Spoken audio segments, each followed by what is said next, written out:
You want the cycles of debilitating anxiety to end. Not just for you, but for the millions of people across this country trying to push their feelings down and just move the fuck on. It's a skill you've acquired. Personally, I think it's your power.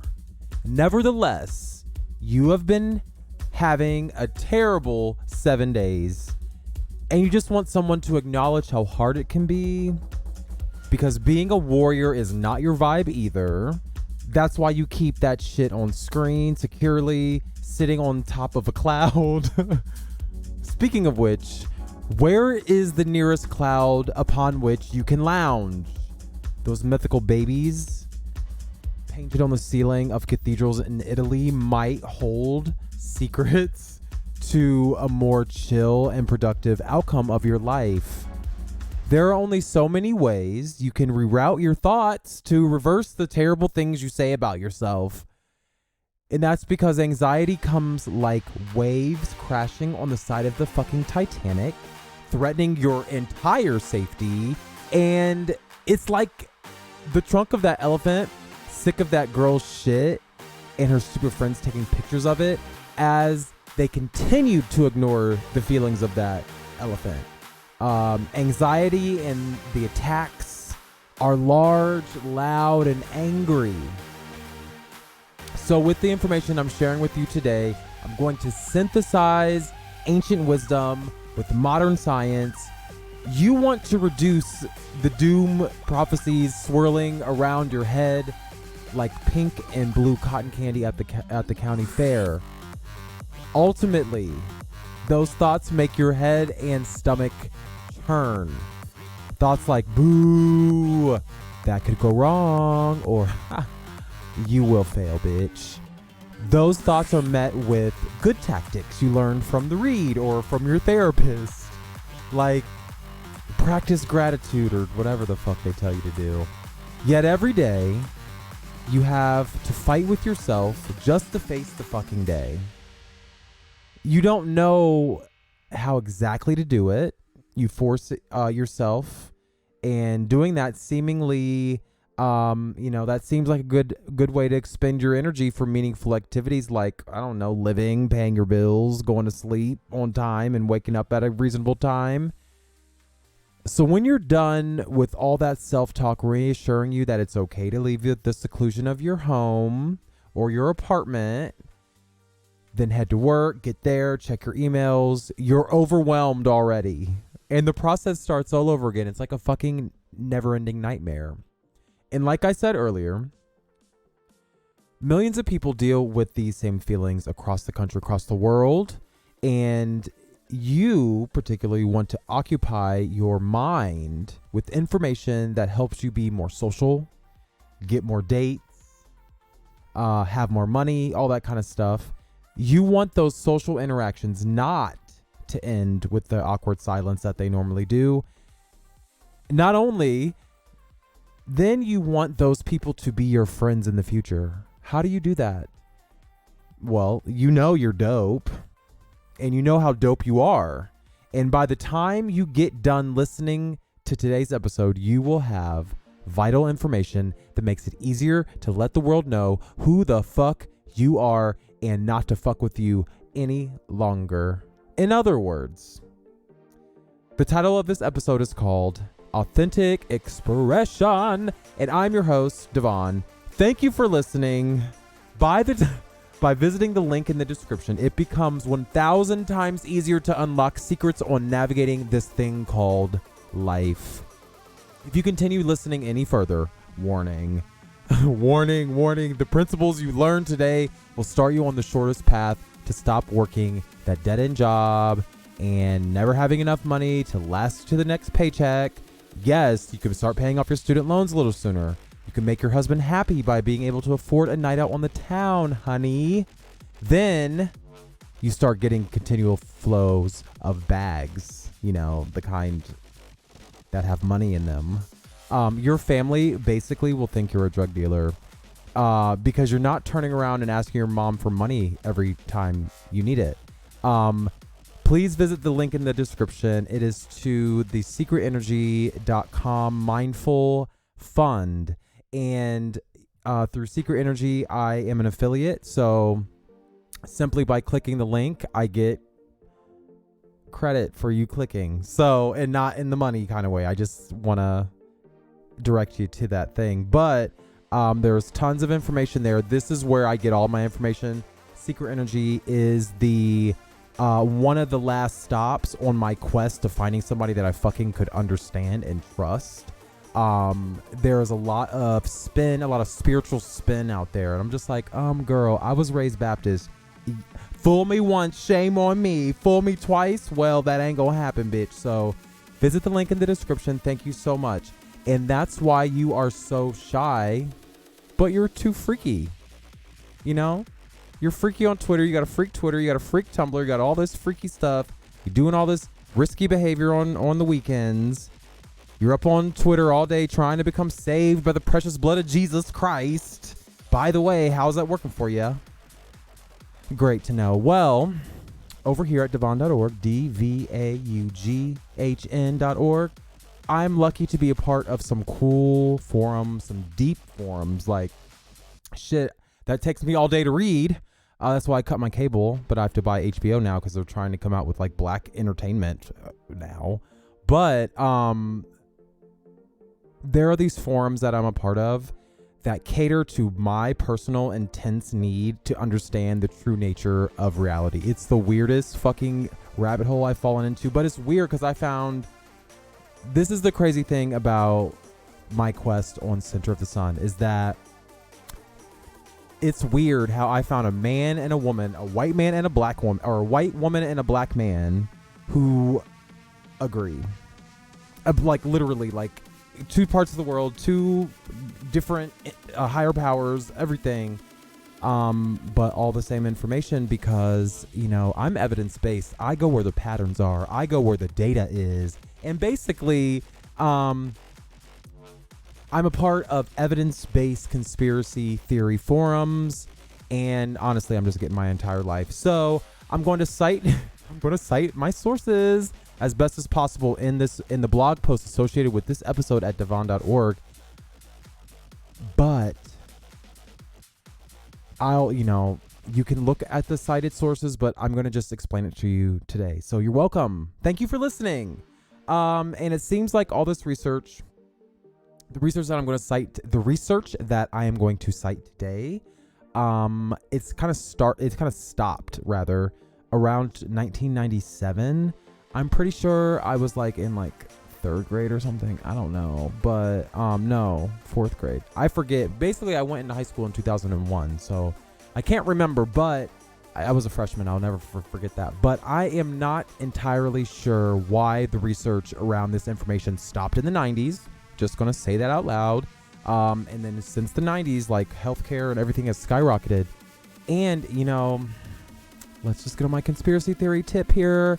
By covering up data that supports the fact that what you believe, how you think, and what you do every day has the biggest impact on your life and your environment. So, anxiety, I believe, is the imbalance of that natural motivation, that natural animism to get up and do something, anything, every single fucking day without fail.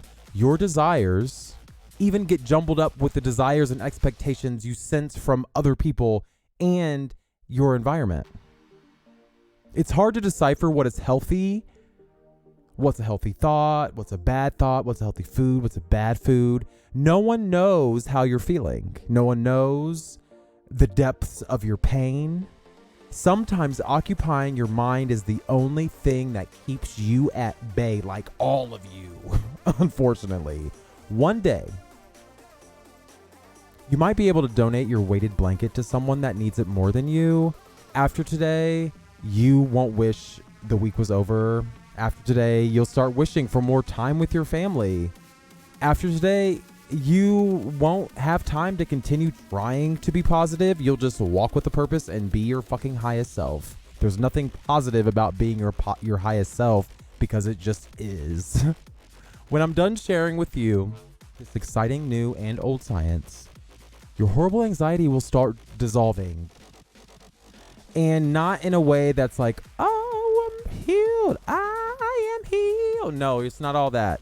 You won't be forced to feel like you have to work from home anymore.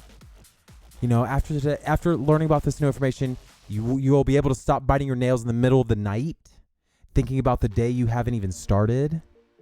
Oh, also, did I mention that you'll save money because you will no longer have to replace your tennis shoes as often?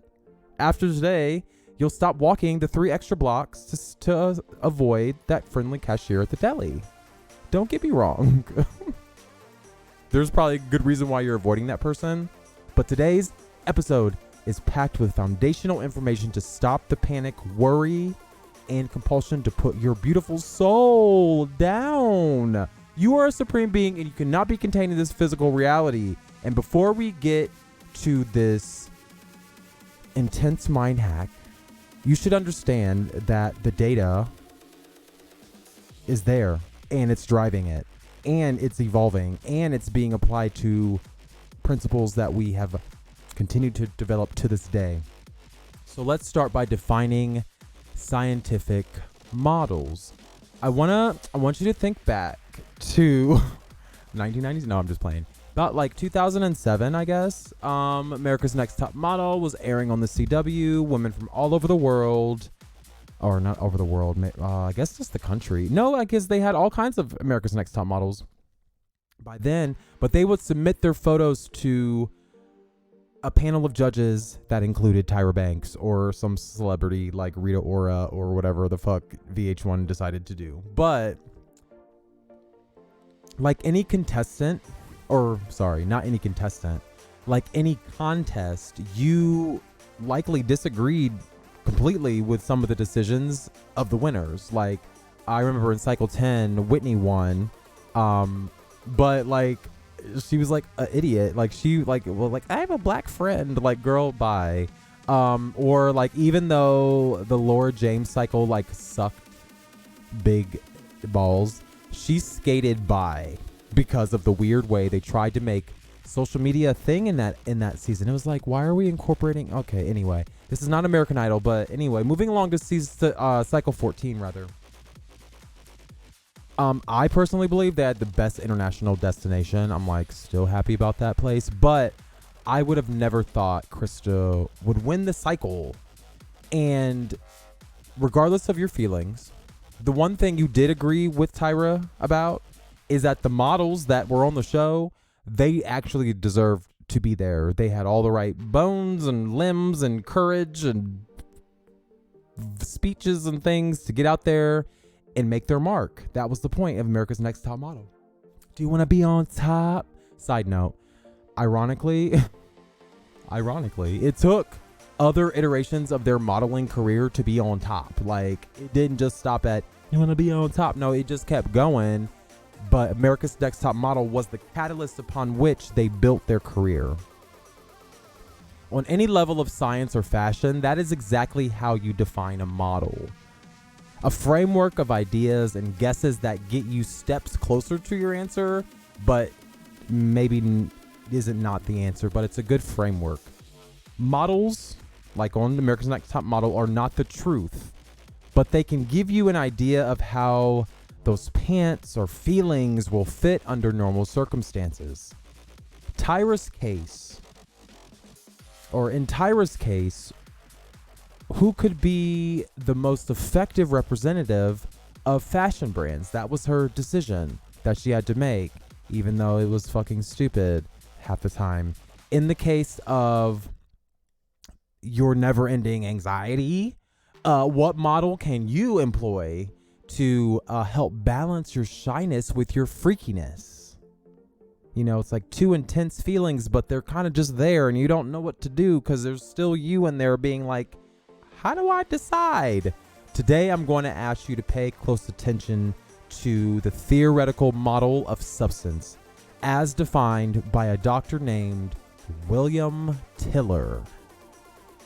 Basically, he states that traditional notions of atoms and neutrons and protons and electrons and all that bullshit, well, which is real, but just is not the foundation of our reality.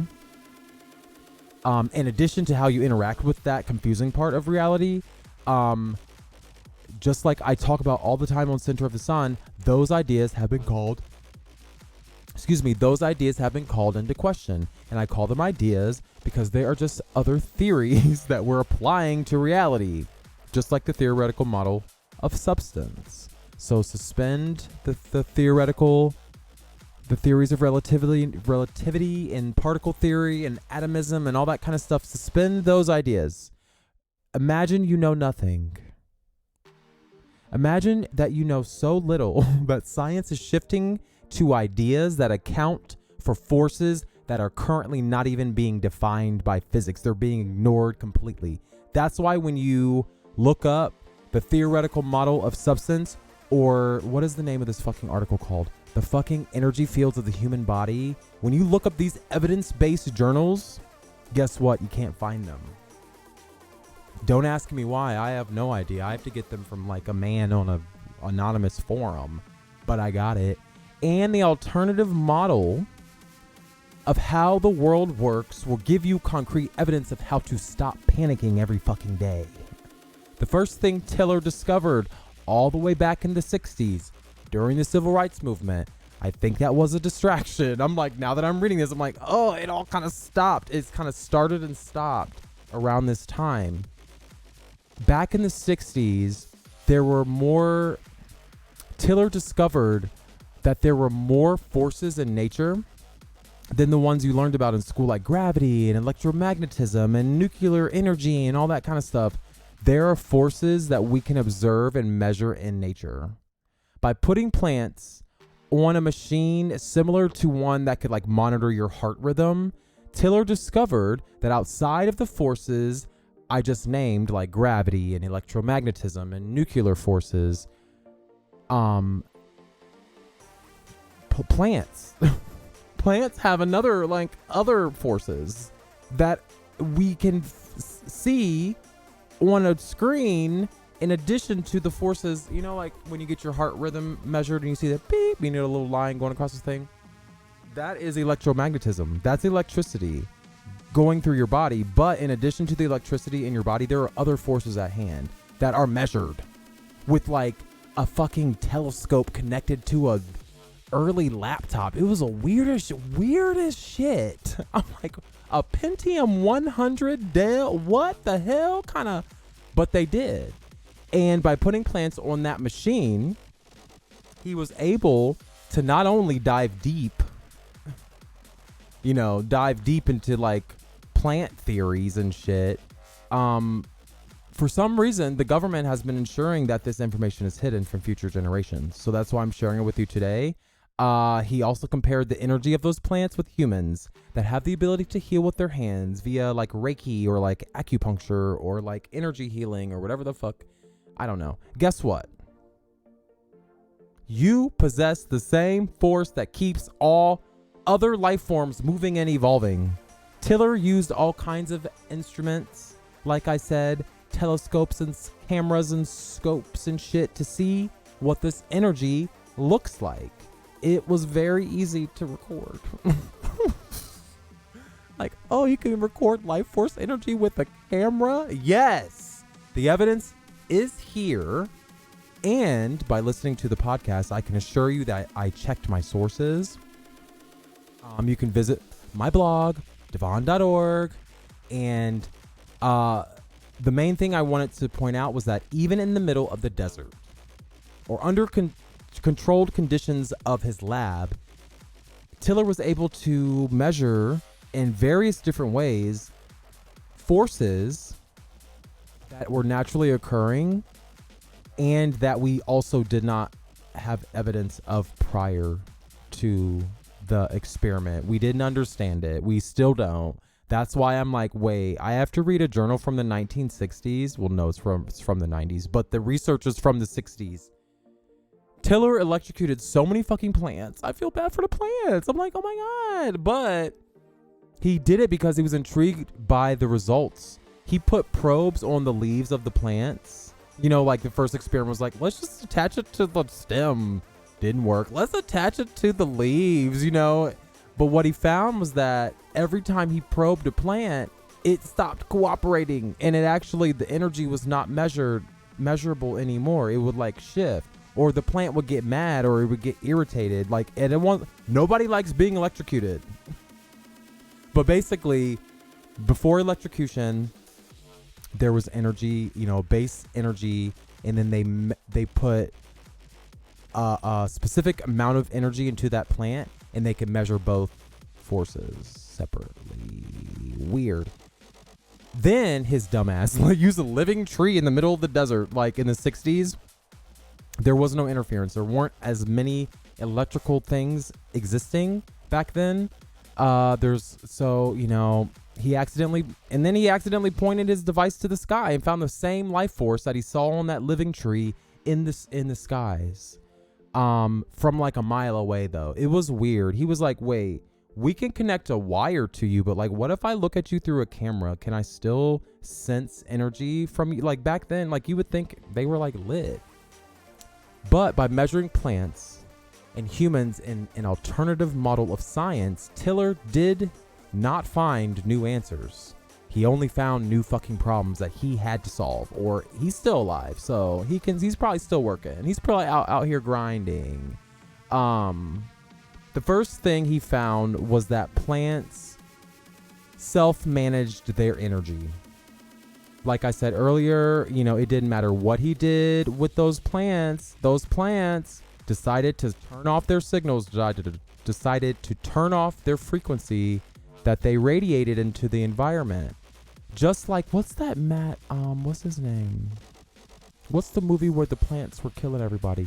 Anyway, when he looked at conscious humans, he found that when people directed similar energy, like if they were annoyed or had a feeling,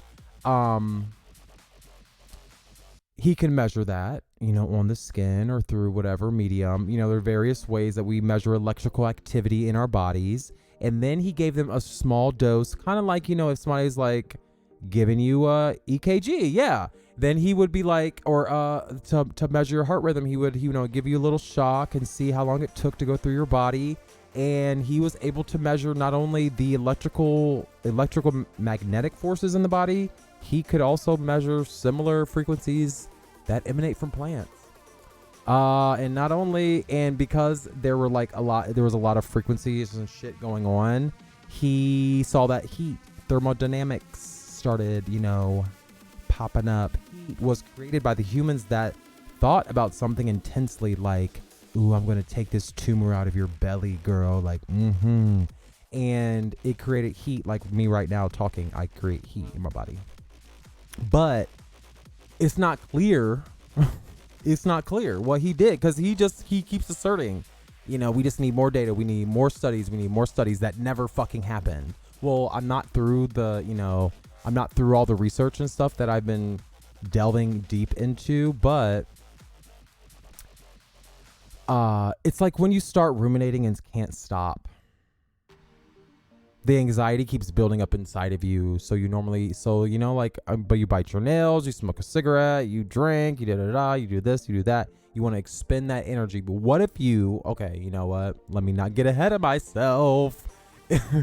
What he also discovered, this is so exciting. What he also discovered is that though some people are naturally better at directing their life force, it is possible to develop the ability to control and direct your own life force inside of your body and outside of your body, girl. Finally. Like, what?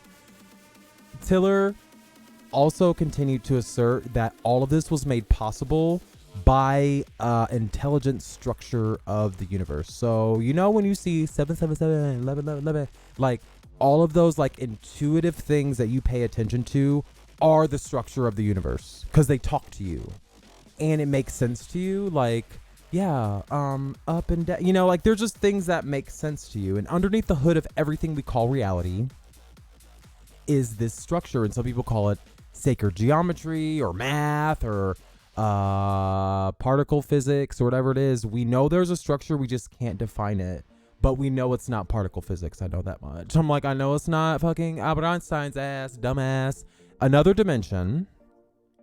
Basically, this structure of the universe exists in another dimension outside of space and time. So basically, you can take, hey you can stop sucking Albert Einstein's dick in that pew now.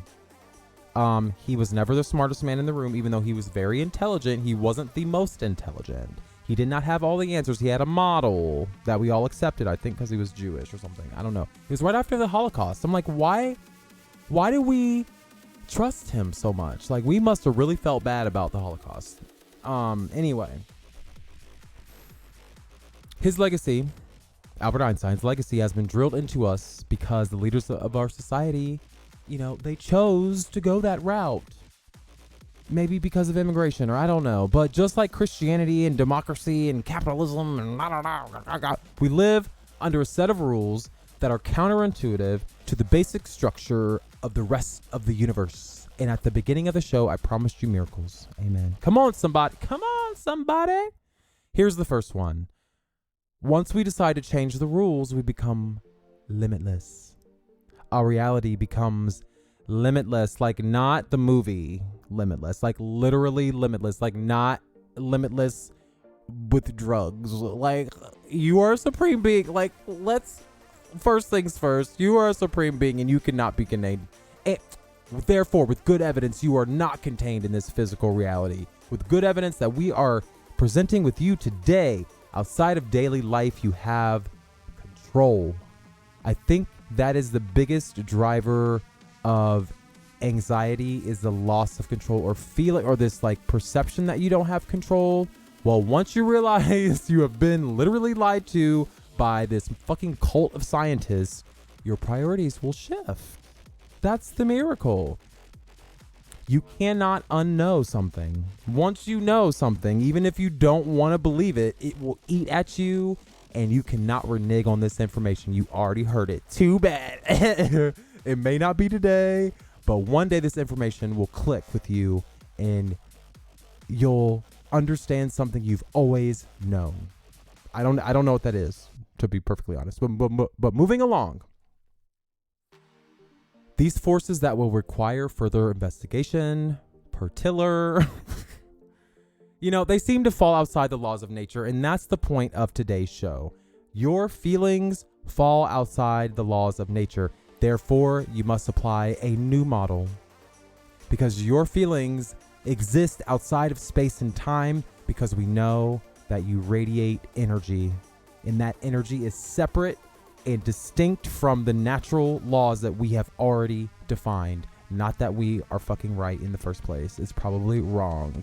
But you could also call this your chakras. We've been going along this path for a very long time. You can think of your chakras, and this is what Tiller, I like this thing, because if you grew up with the overhead projector, like you write on those transparent slices of paper, think of yourself as a conglomeration of transparent slices of energy, just like a whole bunch of shit, like 7 bodies crammed into this space. The conflict between those forces make up your body. Each chakra is regarded by Tiller to operate with entirely different, and I'm quoting him, different laws, and they have unique characteristics. Every chakra has a unique characteristics, This means the bodies that I continue to talk about can be measured, for one, by simple instruments. Think of acupuncture. It's the ancient art of energy healing, and they put little pins in your body, but they put them along the lines of your nervous system. I know at the place of my employment, acupuncture is pretty commonplace for people going through cancer treatment and stuff like that. It's like the homeopathic, like, come get your feet rubbed and get some acupuncture because, girl, you've been through it. And beyond this theoretical model of substance is what we call God.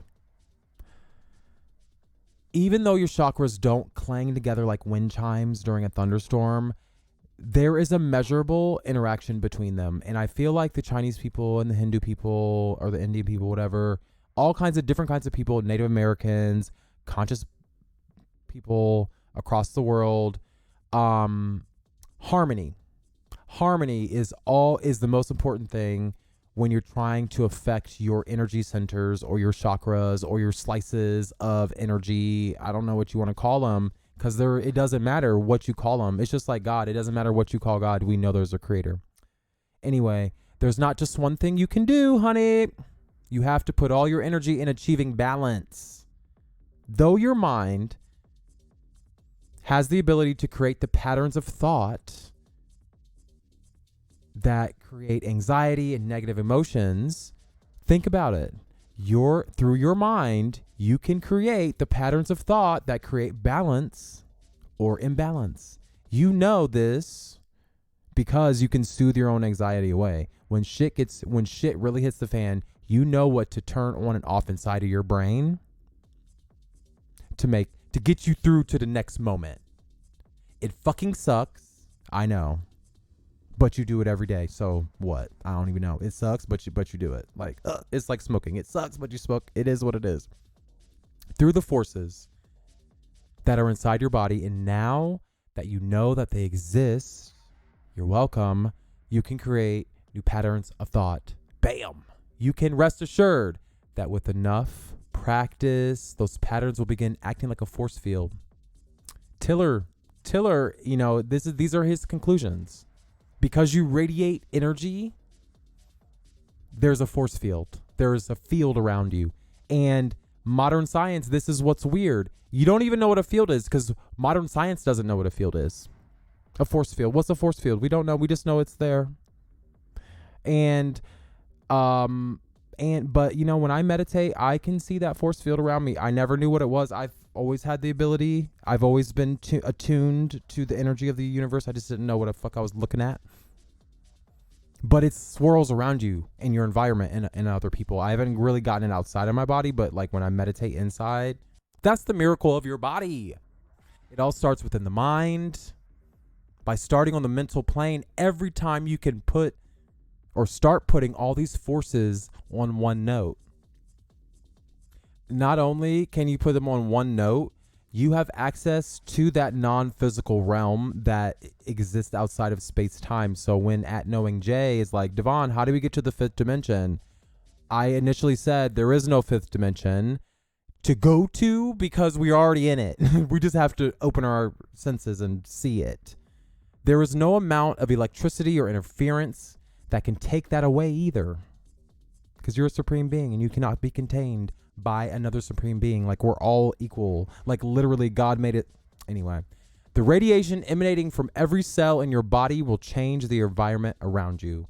Tiller, he suggested in his years of research that you shouldn't start with the mental and physical energy in the body. Oh, sorry. Did I say should not? Oh my God. Tiller suggested in his years of research that you should. Very easily, you can start with mental and physical energy, rest, meditation. If you can get those things down, I mean, that'll probably take you your whole life. So, but guess what? Your mind's occupied. It's like you're not anxious when you're focusing on the mental and physical energy. When you focus on making those feel like one note in your body, like try to bring it all together. And then every time, so through meditation and intense thinking, you must force yourself to think and feel one thing. Every time your mind wanders, I want you to try to consciously snap your thoughts back to where they need to be. And it doesn't matter how many times you have to correct yourself. Eventually, it'll just work because you're like a supreme being and you just have to learn. Like, it's just like, let your brain learn.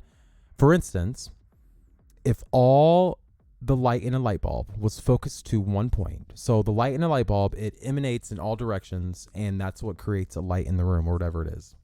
The radiation.